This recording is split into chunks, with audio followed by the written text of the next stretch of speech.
नमस्कार मंडळी, कसे आहात तुम्ही सगळे? मजेत ना? मजेतच असायला हवे. तर सगळ्यांना सगळ्यात अगोदर गुड मॉर्निंग, श्री स्वामी समर्थ.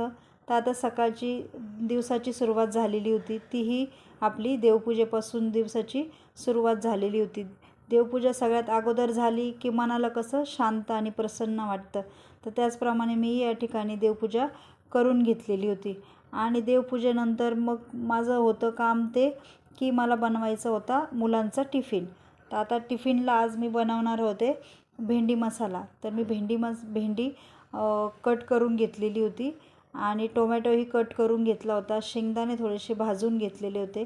तर आता या ठिकाणी तेल टाकलं आणि तेलामध्ये मी थोडंसं कढीपत्ता टाकला आणि त्यानंतर भेंडी छान परतवून घेते. भेंडी थोडीशी परतवून घ्यायची आहे आपल्याला आणि थोडीशी एखादा मिनिटाची वाफ भरून भेंडी परत त्यामध्ये टोमॅटो घालून घ्यायचा आहे. तर टोमॅटो टाकल्यानंतर थोडंसं आपल्याला छान भेंडी परतवायची आहे. आता लगेचच मी भेंडीत कुठलेही मसाले ॲड करत नाही आहे किंवा शेंगदाण्याचं कुठंही मी ॲड केलेलं नाही. तर भेंडी आता मी वाफवायला ठेवली होती आणि लगेचच त्यासोबत मी या ठिकाणी डाळही बनवायला घेतलेली होती. आता मी डाळीला एकदम सिंपल तडका दिलेला होता. डाळ सिंपलच बनवायची होती, कारण भेंडी मसाला म्हटलं की त्यासोबत आम्हाला डाळ भात आणि चपाती आवडते. तर आता दिवसभराचं कसं आपलं मुलांचं टिफिन झाला की नंतर आपल्याला थोडंसं काहीतरी बनवायचं असतं आणि मलाही शॉपमध्ये जायचं होतं आणि दिवसभर परत दुपारी जेवणासाठी जे काय लागणार असतं ते मी सकाळीच मुलांच्या टिफिनसोबत बनवून घेत असते.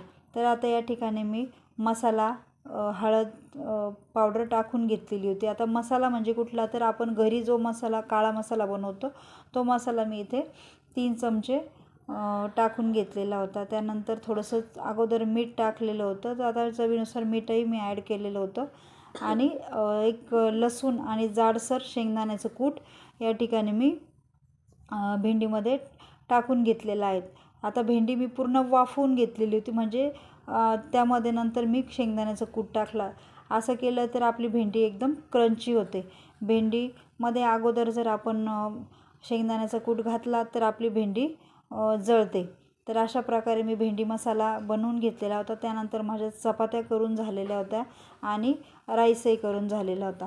तर आता आपली पुढची काम म्हटलं तर क्लिनिंग. तर आता सकाळची कामं सुरू झाली की कामं संपतच नाही. एक काम संपत नाही तोपर्यंत दुसरं काम आपल्यासमोर उभं असतं. पण काय, आता ही रोजची सवय झाली आहे. काम राहिलं की दिवसही आपला छान जातो आणि त्यामध्ये क्लिनिंग म्हटला की आपल्या बायकांचा सगळ्यांचा जिव्हाळ्याचा विषय, की क्लिनिंग ही सगळ्यांना आपल्याला आवडते. तर आता हे काम आटपून घेते. घर नीट दिसलं की मनालाही शांत वाटतं. मला तर सगळी वस्तू जागच्या जागी असल्या, सगळी कामं नीटनेटकी झाली की मनाला समाधान मिळतं. तुमचंही घरी असंच असतं का? कमेंट करून मला नक्की सांगा. आता बेडरूमची क्लिनिंग. तर आता मी मुलांना सवय लावलेली आहे की आपल्या वस्तू जागच्या जागी ठेवायच्या. आता ही बेडरूम थोडीशी अगोदर क्लीन होती. छोट्या मुलाने माझ्यात आवरून ठेवलेली होती बेडरूम आणि मलाही सवय आहे सकाळी उठल्यानंतर सगळ्यात अगोदर सगळे घरं स्वच्छ साफसफाई करून मगच मी स्वयंपाकाला लागते आणि त्यानंतर ही माझी सुरू झालेली होती मुलं सगळे घराच्या बाहेर गेल्यानंतर जी क्लिनिंग. आता ही क्लिनिंग मी या ठिकाणी करून घेते. आता बेडरूम आमची फारशी मोठी नाही आहे, परंतु बेडरूममध्ये ज्या काही वस्तू आहेत त्याही जागच्या जागी नीटनेटक्या ठेवलेल्या असल्या की घरही आपलं छान दिसतं. आता मी झाडू या ठिकाणी मारून घेतलेला होता. घरात काम करताना कधी थकवा येतो, पण घरचे सगळे आनंदी असले ना तर आपल्यालाही छान वाटतं आणि घरात जर तुमची स्वच्छता असेल ना ते एक वेगळीच पॉझिटिव्हिटी असते आणि ती आपल्याला आपले दिवसभरचे सगळे कामं करण्यासाठी एकदम उत्साही ठेवते. तर त्याचप्रमाणे माझंही असंच आहे की मला क्लिनिंग हा सगळ्यात आवडीचा विषय आहे. स्वयंपाकाबरोबर मला क्लिनिंगही खूप आवडते. काम करताना विचार येतो की दिवस किती पटकन निघून जातो. सकाळ कधी होते आणि संध्याकाळ कधी होते हे आपल्याला कळतच नाही, पण प्रत्येक दिवस आपल्याला नवीन काहीतरी शिकवून जातो. तर त्याचप्रमाणे आता मी हॉलची क्लिनिंग या ठिकाणी करायला आलेली होती. मी झाडू मारून घेतलेला होता आणि त्यानंतर मी थोडंसं बाहेर पावसाचं वातावरण आहे, बाहेर पाऊस चालू होता, ऊनही काही पडलेलं नव्हतं, परंतु बाहेरून फ्रेश हवा येण्यासाठी खिडकी ओपन करून ठेवली. त्यानंतर मी कपडाही मारून घेतलेला होता आणि मी जो मला अगोदर पेंटिंग दाखवली ती माझ्या छोट्या मुलाने बनवलेली होती. त्याची पेंटिंग बघून मलाही फार छान वाटलं आणि म्हटलं चला तुम्हालाही दाखवूया. तर अशा प्रकारे आता मी हॉलची सगळी क्लिनिंग या ठिकाणी करून घेते. तुमचं सगळ्यांचं प्रेम पाहून मला हे ब्लॉग करावासे वाटतात, कारण कमेंट वाचायलाही मला आवडतं.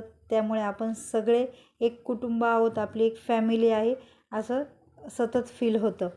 आणि या ठिकाणी आता मुलांचे काही ट्रॉफीज आहे, मुलांचे काही छोटे मोठे खेळणी वगैरे आहेत, त्या मी या ठिकाणी ठेवलेले आहेत. आणि त्यानंतर एका साईडला आमचं जे देवपूजेचं लागणारं साहित्य किंवा आपण ज्याला म्हणू शकतो की पोथी वगैरे जे काय असतात त्या सगळ्या आम्ही ठेवलेल्या होत्या.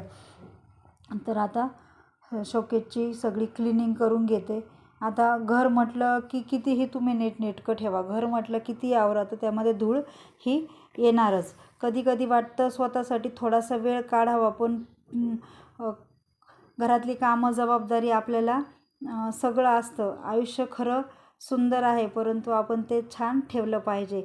तर चला मंडळी, आजचा व्लॉग तुम्हाला कसा वाटला मला कमेंट करून नक्की सांगा. यातील कुठला भाग तुम्हाला सगळ्यात जास्त आवडला तेही कमेंट करून मला सांगा.